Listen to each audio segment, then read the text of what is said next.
Hi guys, and welcome back to It Is What It Is. For those new listeners, I'm Holly. I'm Yeving. And I'm Rachel.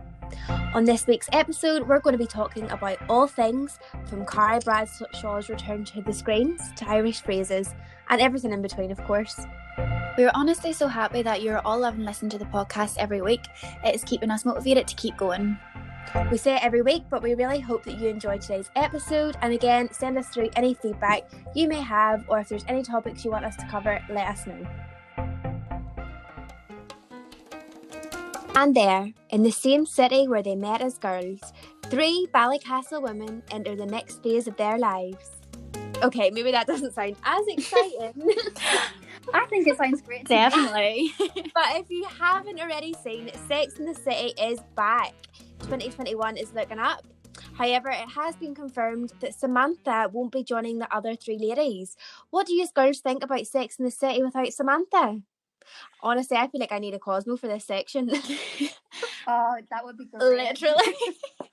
I still have quite high hopes for it, and I'm really looking forward to it. But it's like every friendship group has a Samantha, and without Samantha, there's like no edge to the friendship group. So I'm worried that without Samantha, there won't be an edge to this season unless there's like an actress to replace the Samantha character.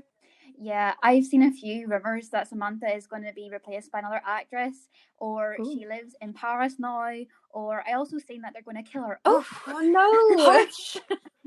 But I think they're just rumours.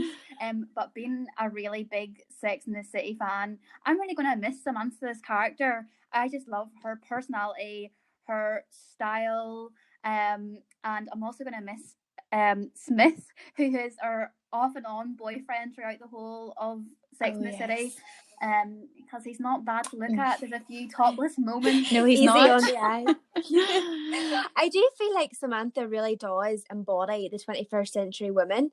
You know, like, she doesn't need a man, she's self-sufficient, she loves herself, she puts herself first, you know, all things that are just really refreshing and are probably quite ahead of their time.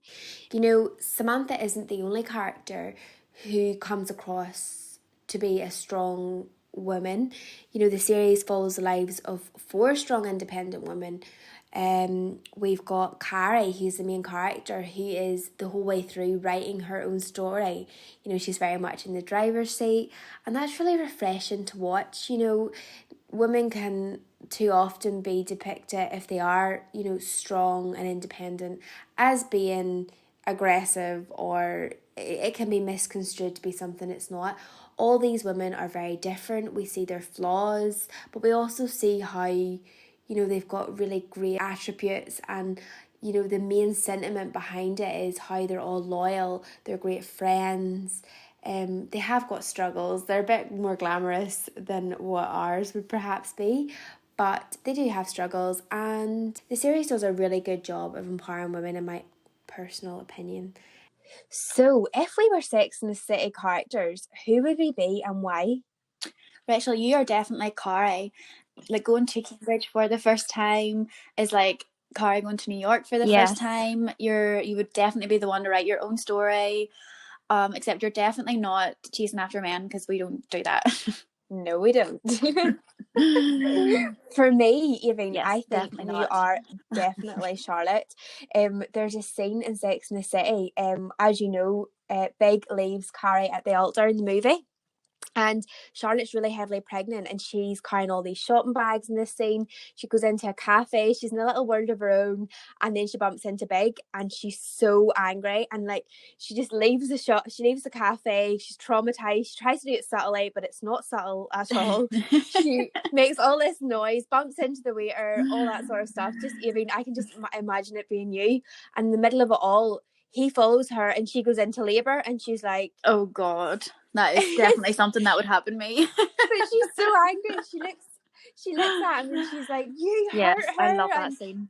And I could just imagine it being you. Every time I watch it, I just think, Yeving, and it's just something that a situation we'd end up in.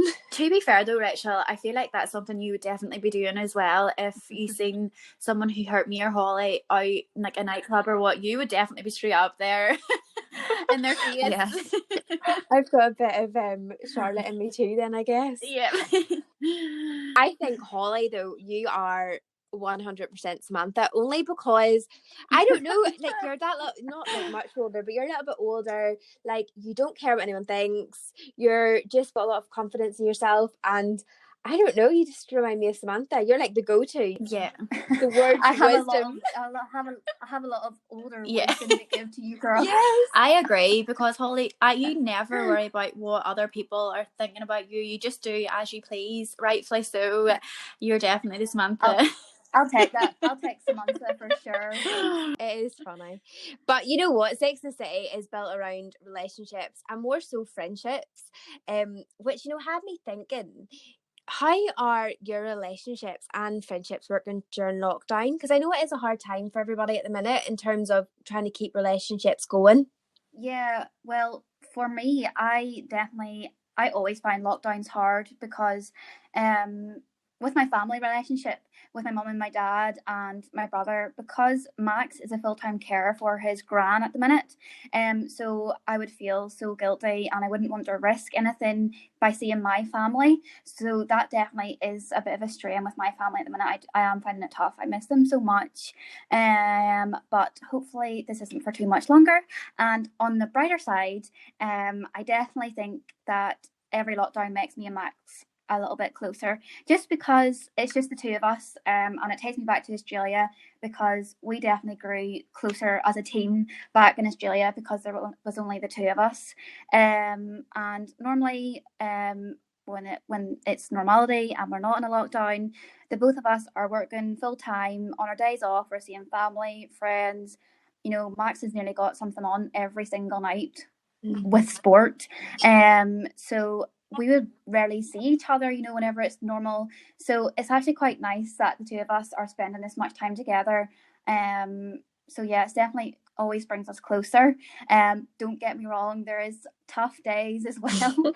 Whenever, you know, there's maybe that time of month and every little thing is irritating me. The way he's breathing, the way he's eating. Oh yeah, I think we can all relate to the sports, because with me, Aaron has football, he has Brazilian jiu-jitsu, he goes and plays basketball. There's always something on. And Rachel, I'm sure you agree, with cricket, it's flat out too.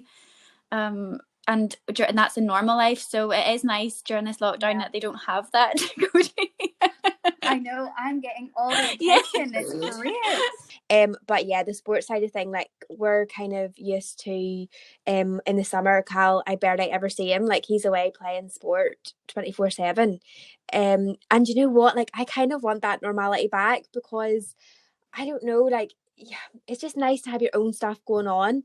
But you know, we can't help the lockdown, and it will come back around again. And whenever it does, you'll probably hear me on here complaining, I never see him. But I'm looking forward to when everybody can go back to normal and do the things that they love the most. Mm-hmm. I agree, but realistically, when it does go back to normal, we're never going to have this time again. Hopefully. So you know, it is nice to make the most of being able to see them as much as we can. You know, there's a lot of people that I know out there who are going without seeing their partners during these lockdowns. So for like 6 weeks, 12 weeks, whatever, they're not able to see their partners. That would be really, really tough. So really tough. Yeah. Go you, if that's anybody out there that's doing that right now. Yeah. Thinking in terms of friendships as well. So we talked about relationships. So friendships. What are you guys? How are you finding your friendships over lockdown? You know, for me, I think that I kind of feel like I've been in a long distance relationship with all of my friends for years now, because I've lived away, and you know that's what you get with living away. You end up missing people in all different places. But you know what? Like no matter how often you do it, it doesn't get any easier. You know, I would just love to be able to spend every weekend with you girls. But yeah, how are you finding it? I'm really missing my girl time big time. I just miss dressing up and going out for cocktails and dinner. I will never take this for granted ever again. Me neither, Holly. I didn't realise how much I took it for granted before, though. Although I'm loving how much we are Zooming recently. We've been Zooming like 2-3 times a week, which is great. But it's just not the same as going for coffee or cocktails. I know. No. Definitely. I think that's one main thing, isn't it? Like taking it for granted. Although I do feel like I did have that epiphany whenever I was away. I like didn't take it for granted as much. But now we will all not take it for granted. Never, ever again. Definitely not. So to round up this segment, I couldn't help but get together some Samantha quotes. They might be just what you need to hear if you're struggling with judgment or worrying about others' opinions. So she said, "I will not be judged by you or society." You know, if someone is judging you, it says so much more about them than it does about you. Don't let anybody else's opinion stop you from pursuing your dreams or what you want to do. Samantha also said, "If I worried about what every BITCH in New York had to say about me, I would never leave the house." You know, people are going to talk, especially in small towns or close-knit social circles. Maybe you're worrying about those opinions. You need to channel your inner Samantha and remember, those who mind don't matter and those who matter don't mind.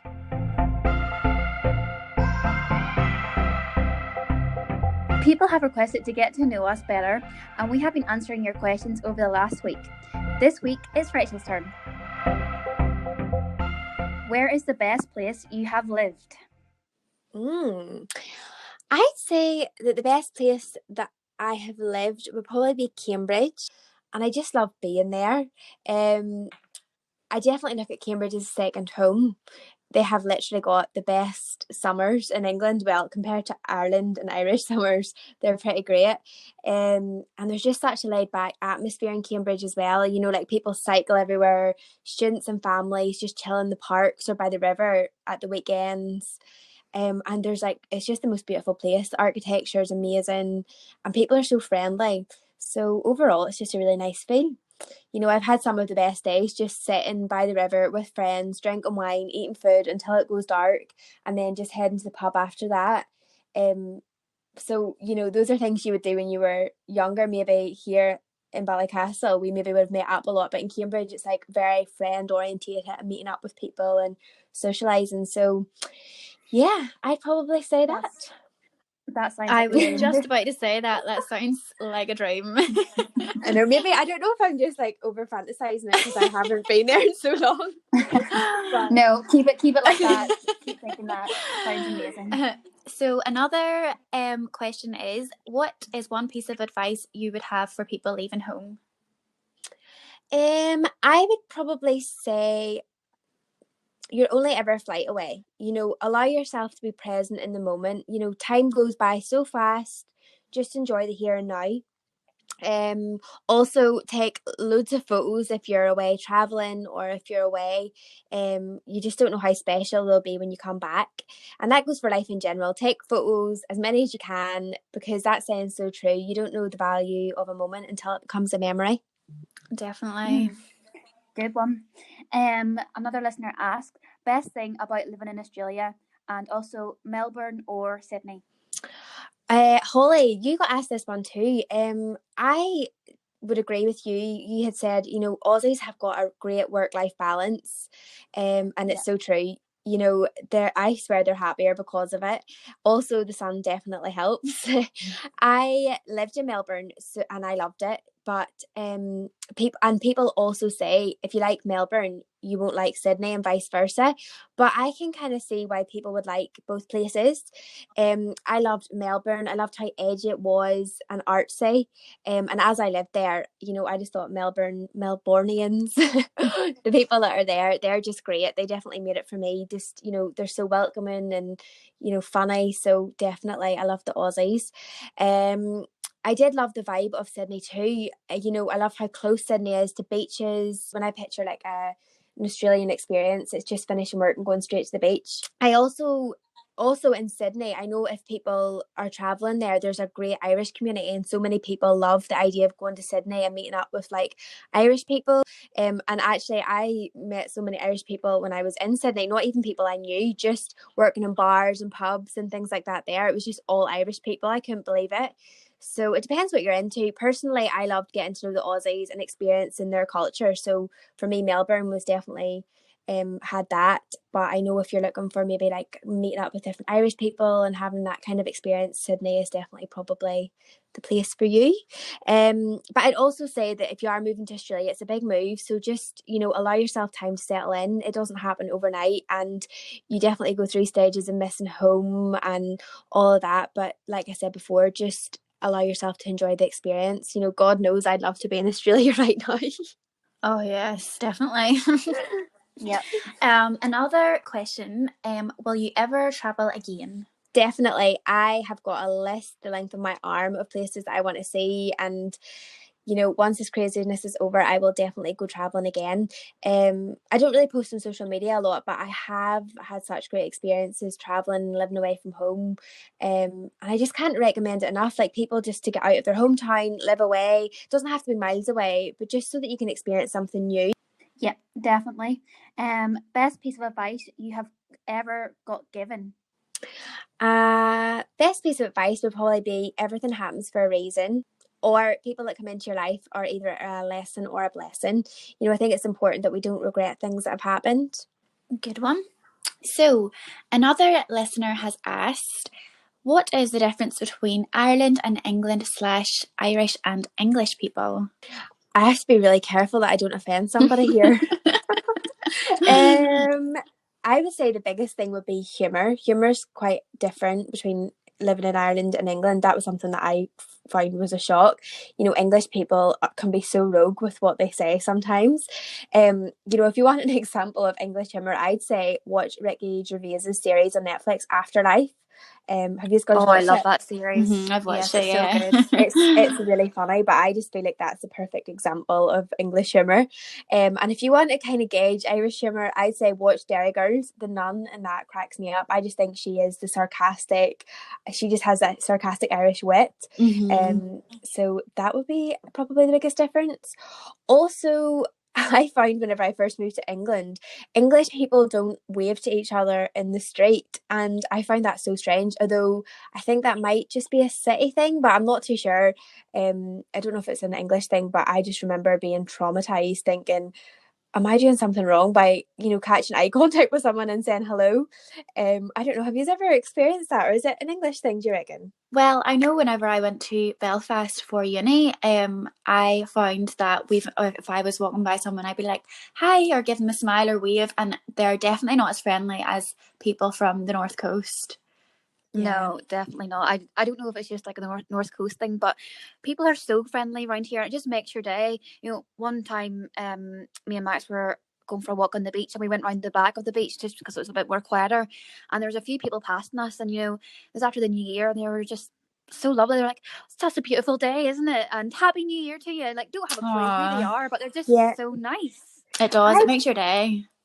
I know, I just think it's such a nice little thing. It just brightens up your day. And my granny used to always say, you could be the first person to say hello to somebody, and that could just make their whole day. So I definitely think we should keep it up. I think, yeah. But I think So true. some people look at it differently. I know a girl I follow put up in her story the other day saying that she found it offensive when people said hello to them on the street, which was really strange. She was kind of saying, what makes you think you have a right to do that? Oh, come on. No. Where was That this is person the most from? ridiculous thing. I actually don't know. I know she lives in Spain, but I don't know where she's from. That's a topic of conversation. Is saying hello to somebody in the street strange? Yeah. I just remember I was walking to uni at the time. This was when I first realised that English people don't say hello in the street. And I caught eye contact with this woman. It was me and her on the footpath. She had a buggy, and I just said hello. Caught her eye and, hi, how are you? She tripped over herself. She was looking behind, as if to say, who on earth is this person? It was so strange. Yeah, it is. And then asking friends, they know. were like, no, Rachel, that's really bizarre. You should not say hello to people on the street. I know. I remember in Sydney, the first maybe couple of nights we arrived and we were going out for a walk, me and Max, we would go past someone with their dog, just whatever. We would be going past and Max would be like, oh, hello. And they'd be like, their face, like, they'd be like, what the heck? Why are you saying hello to me? Like, that's like so strange. But Max still kept doing it. He was like, I don't care. I'm just going to say yeah. I love that. That was my attitude in Belfast. Funnier to see their reaction. Yeah. I also remember one time Aaron went over to London for work and he was by himself and he rang me like in a tizzle because he was in the middle of London. He didn't know where to go and he asked a few people and they would just completely ignore him and he was like, someone help me. That's so That's bad. crazy. I know, and he was like, it's not, it's like another world, even, like, they just don't say hello. They don't help you out. I You think know what? Sometimes living in this wee country isn't too bad in this part of the world. Sure, it's not. Yeah, exactly. Getting a hello is lovely. who knew saying hello was so controversial, girls? I know. I know. And finally, last question for you, Rich. Phone call or a text message? For me, definitely phone call. I am the poorest texter in the world, as you both know. Although I do think my communication has got a little bit better since voice notes have become a thing. So Yeah, I love voice notes. Voice notes or phone calls, text messages are not me. There you go. Thanks for answering all the questions. No Rich. problem. Now, I have always known that Holly was a Kardashian sister in another life, but it is now official. If you've been following us on social media, you will have seen that our girl Holly has been pulling out all the stops with her nail photos this week. Holly sent us some photos earlier in the week and we'd planned to post them, as we do, and on this day, it was a Wednesday, we were going to post. Now, Khloe Kardashian beat her to the mark and post what only could be described as an identical photo. If you haven't seen, we'll post on our stories. Holly, explain yourself. We are freaked out. And you know what? Like Yep. me and Chloe just have we just sync, you know. I don't know how to explain it. It's just me and Coco, you know. No, I'll let my girl put it up first. I was like, Yeah. I'll probably end up getting more likes. She messaged you, didn't she? Yeah. We Nice also person. just love how much you guys are trusting us with your dilemmas. And please remember, if you're listening, we approach these dilemmas with our own opinions, our own experiences, and we're just attempting to make things just a little bit easier for you guys. We're not experts. Yeah. So our first dilemma reads, boyfriend's ex keeps texting him. How do I not let it annoy me? 2 years later, may I add, he is really dry back, but she will always find a way to message him. May not have much advice to give, just need it to vent. So first of all, this is a really big no. I would not be happy about this if this isn't Yeah, in I my agree. Yeah, this is a strange side, one. whatever. But I kind of guess it depends on the situation. You know, I think that if she's messaging him for the sake of messaging or is blatantly trying to get back in there, then you need to have a conversation with him. It should be easily resolved, you know, just explain to him how you're feeling about him replying to her. And if it makes you feel uncomfortable, you shouldn't feel bad about that. You know, you're not overreacting, you're just being honest. And then if he decides to not listen to you and continues to respond to her, then you've got an issue because he's breaking your trust and he's doing it knowing that you have an issue with it.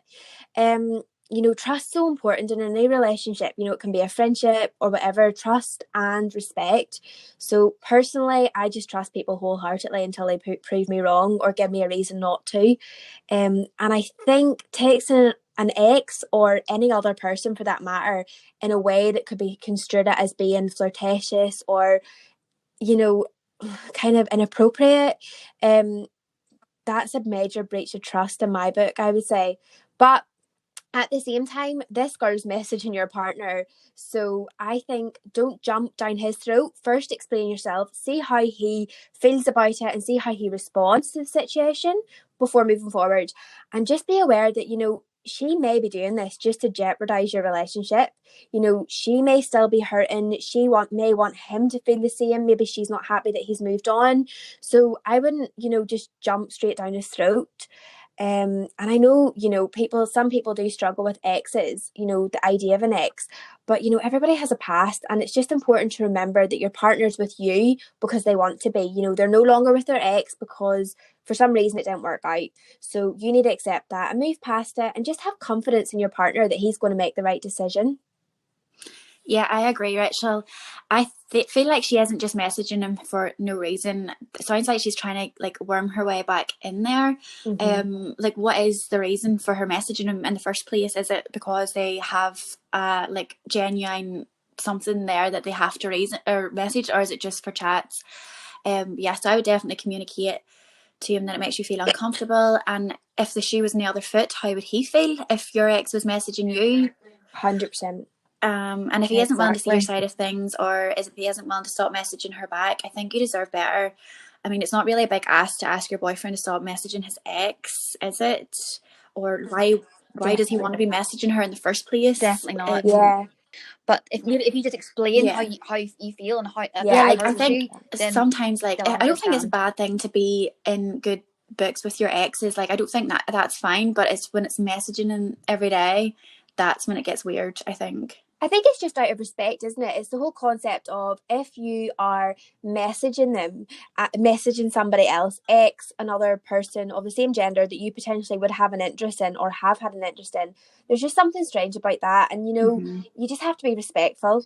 Exactly what you said, Evan. You have to just think about what the other person, how they would feel. Although I think that if he's being open with you and you know that he's responding to her, but you're seeing the messages and stuff, he obviously doesn't think he's doing anything wrong. So, maybe just talk to him, because I think that in this situation, your partner might be open to just not replying. If he's open enough to let you see the messages, he's going to be open enough to not reply, I'm sure.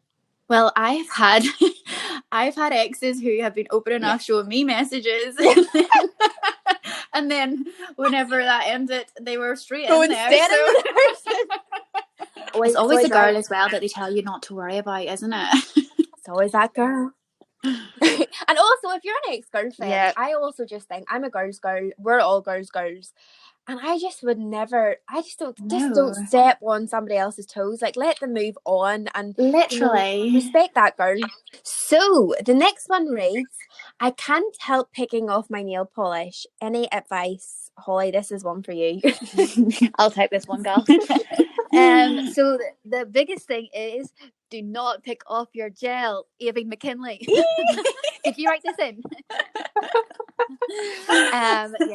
Never pick off your gel. That is such a big no. I know this is really hard at the minute because we're in a lockdown. No salons are open, but and this is probably the time where you just had your nails done at Christmas and they're probably about to come off now. So if you can get your hands on acetone, a good buffer. Amazon are doing really good little nail kits full of how to remove your gel polish, and it's really cheap and easy.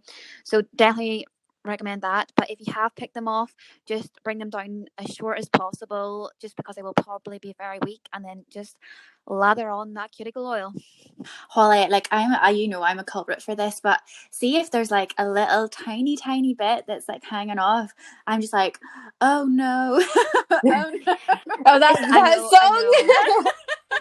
And I need to peel it off. Yeah. I know. It's so easily done whenever you're watching TV or something. You don't even know that you're doing it. Exactly.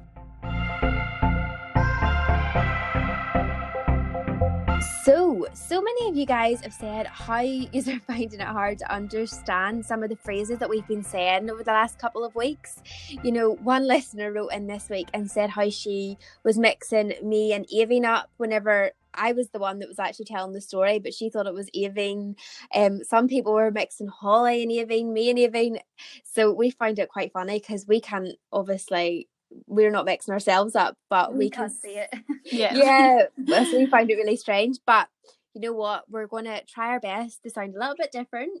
Hopefully you'll catch on soon enough who's who, and we're going to go over some phrases for you listeners that may not have a clue what we're on about some of the time. I don't know if you've watched that YouTuber Olivia Neal. She's from Belfast. No, she's quite young. I think she's only 18, but she has recently moved to London.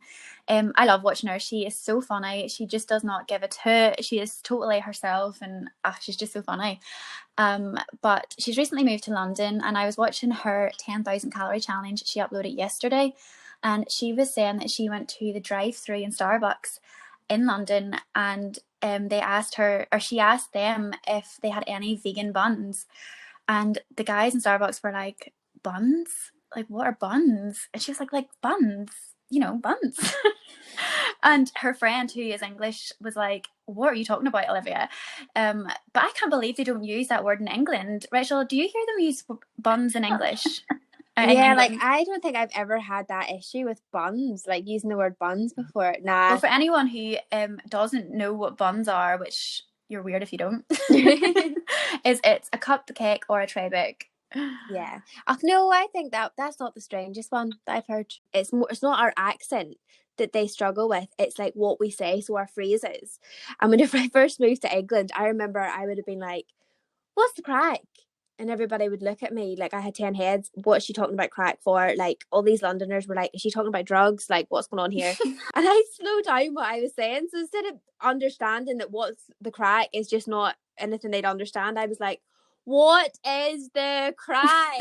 I'm pretty sure that's one you use quite often as well, isn't it? Yeah. So what the crack is like what's up in English. I remember one of my like first couple of weeks in Australia, and I was working in my salon and I was waxing this man's back, and I was like, so you know, like whenever you're waxing a man's back, you probably don't ever have this experience, but I did. No. And you know, you want to keep the conversation going. So I was like, so what's the crack with you? And he literally took his head out of the like little like hole in the bed and like turned around and was like, what are you talking about? And I was like, what's the crack? And he was like, do never use that phrase over here again. Oh my God. Okay. Like, I know this London guy was like to me, crack, like, don't say that word out loud. People think you're talking about drugs. And I'm like, really? Although I had this funny experience. One of Callum's friends basically like cut his shoulder. So his shoulder was nearly dislocated from his arm. He had a plate thrown at him and the plate went through his arm. It was very dramatic, like really dramatic. But anyway. Freak accident. Yeah, well, not really. They're all cricketers, aren't they? So one of the boys threw a plate at the other one, like joking about, and the plate went through his arm. Like, it's because they throw the ball at like 90 mile an hour, don't they? So he threw the plate at 90 mile an hour and it went through his arm. But his arm was healing. He obviously had went to get stitches and stuff, and I went round to the house the next day and was chatting to him, and I was like, well, what's the crack? And he was like, yeah, Rich, healing well. And I was like, what? He thought I meant like, what's going on with a crack in your arm? So now every time I say what's the crack, everybody's like, yeah, Rich, healing well. Because definitely an Irish thing. Definitely. There's so many other Irish phrases as well that I didn't even realise were Irish phrases until I got older, until I went to visit you in Cambridge, Rachel, and just like got to know other English people. Like, I have English cousins, but maybe just because they've been around me growing up, they understand these phrases. But and one of their parents is Irish too, I suppose. But I thought everyone used these terms, and just to clarify, I don't use most of these terms, I think. Maybe as a joke, but people probably think I'm being serious when I say most of them. But some of them are, this is a real culture one, I think. I have a wild dose. Yeah. Would you ever use that? I wouldn't use it. No, I wouldn't use it, but I definitely hear a lot of people using it, which means I have a cold. Yeah, like I've got a dose of the cold. I've got a wild dose of the cold. Yeah, and even saying a while, like I've a wild dose. Yeah. I am shattered. Like I'm so shattered. Yeah, use that all the time. Yeah, or knackered. They say that as well. Like for tired. I'm shattered. I'm knackered. This is one I definitely don't use, but I would use it as a joke, and I hope people don't think I'm being serious. So now we're stuck in diesel. What does that actually mean? I don't even know what does it mean. It's like, now we're going, like, that's it now. It's like if our microphones weren't working and then they started working, I would say, now we're stuck in diesel. You went to the big birthday. Another one is you're some chancer. Would you use it? I would use that with the twins a lot. If they're like, oh, Ethan, can I have a fourth biscuit? I'd be like, yeah, you're some chancer. Or like, you're a chancer. Yeah. Like that, yeah. Then you're taking is that an Irish thing, or do you think other people use that? Well, if there's any English listeners or Australian listeners, let us know if you would use that term. Yeah. I know we should have got Callum on today and got yeah. One thing, whenever I started going out with Callum at the beginning, I would be chatting to him, so we'd be having a conversation, and I'd be like, you know what I mean, but, and he'd be like, but what? And then I would just finish the sentence with but, because we do that, don't we? And he just couldn't believe it. He was like, this is so bizarre. You just finished a sentence with but, like, but what? I thought you were allowed to do that. I know. That's very weird. I've got one that if you haven't got. What is it? Do you fancy a Kurt? Oh my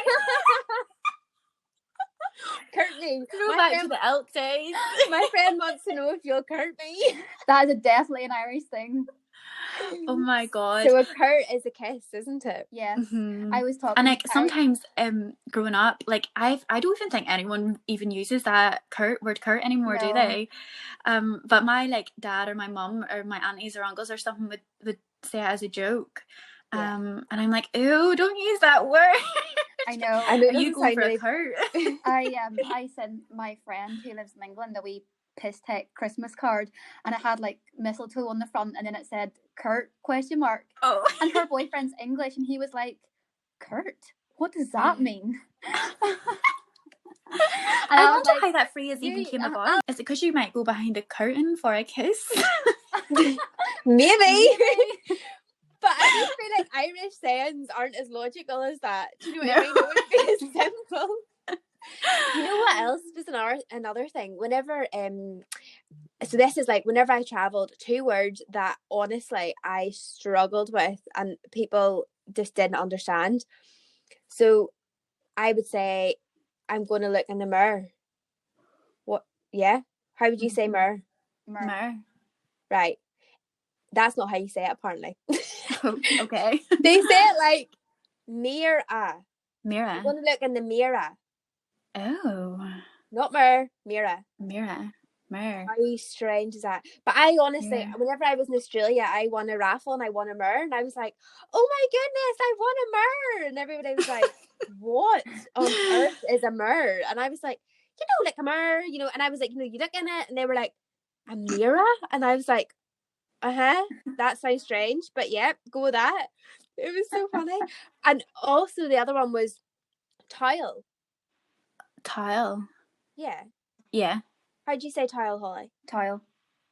Yeah, so tile, something that you dry yourself with? Yeah. Nah, not how you say it. I can't even say it the way they say it, but they say it like towel. Towel. Yeah. Towel. Not tile. I don't even. I had Callum try to tell me how to say it 20 minutes ago, and he was like, nah, I give up. Just get Google Translate up. He's like, get Google Translate up. A towel. I know. Towel. It's just, I don't know. Well, my wee granny cook, whenever we were my graduation, she came over to Cambridge, and I had just moved house, so she was getting me all new tiles and like bathroom stuff for my room. And you know what grannies are like? She went up and was like, you need that, that, and that. Went into M&S anyway, and was trying to explain to the shop assistant that she wanted some tiles.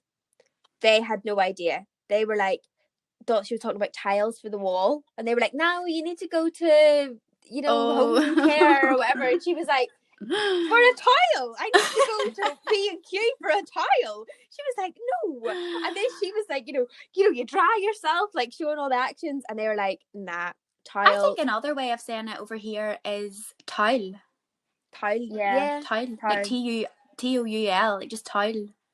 But apparently it's wrong. People tell us that we're saying these words wrong. I just don't. I know, it's funny, like hearing the different ways people speak. My boyfriend is from Ballymena, which if you're not from here, it's like the middle town in the north, and honestly, they have like a whole other language of their own. Like sometimes I really do. Honestly, and it's there's no logic to this language whatsoever at all. Like sometimes I catch myself using the words though, and I need to cut myself on because my family give me so much grief if I'm using Ballymena phrases. Like some of them are, if I was weak, or if I was sick, if instead of saying I'm really sick, I'd be like I'm weak sick. Really? Yeah, it's so strange, and I never ever heard of these phrases until I met Aaron. So you say weak instead of like really, like yeah. I'm really sick. You'd say I'm weak sick. Yeah, and it's supposed to mean like you're really sick. You sound like a gangster. I know. I'm weak sick, bro. They're so bad, and even like house. I think you might have heard this one, but it's calling a house like a cane. Never heard that. Never in my life. Like Aaron would be like, yeah, I'm going over to my friend's cane here. I'd be like, who's cane? I don't see him. And like scran for food. I've heard of scran only because you say that, but yeah, Aaron says it all the time. Like I'm getting a scran. And Aaron, or they call a boy or a guy a fin. No. Or a kip for a nap. Oh yeah, I've heard of the kip. Yeah. I'm going for a kip. Or 40 winks. I'm going for Never 40 heard of winks. It's just Ask your granny. It's just That's what they would have said. 40 winks. It's just mad how, you know, I don't know why, but like you'll go 20 minutes one direction, they'll sound completely different. You'll go to a 20 minutes another direction and they'll sound completely different. Like around here, it's mad. The accent. It's like the dialect. Yeah. That's the thing. Like it's the words and the slang, but that's like lots of different places. Or India. Sure, India have so many different dialects. Yeah. So it is funny how the words just change. And honestly, I remember going to England Girls, my leaving party, and everybody saying, "Oh, Rachel, you know, you're going to really struggle whenever you go over there with your wee accent." And I was like, accent? I don't have an accent. I honestly didn't think I had an accent. And then I got there and I was just this wee traumatized Irish girl nobody understood. Like Cara from when she was going to New York. Yeah, that's who you are. That's me with my Samantha and Charlotte.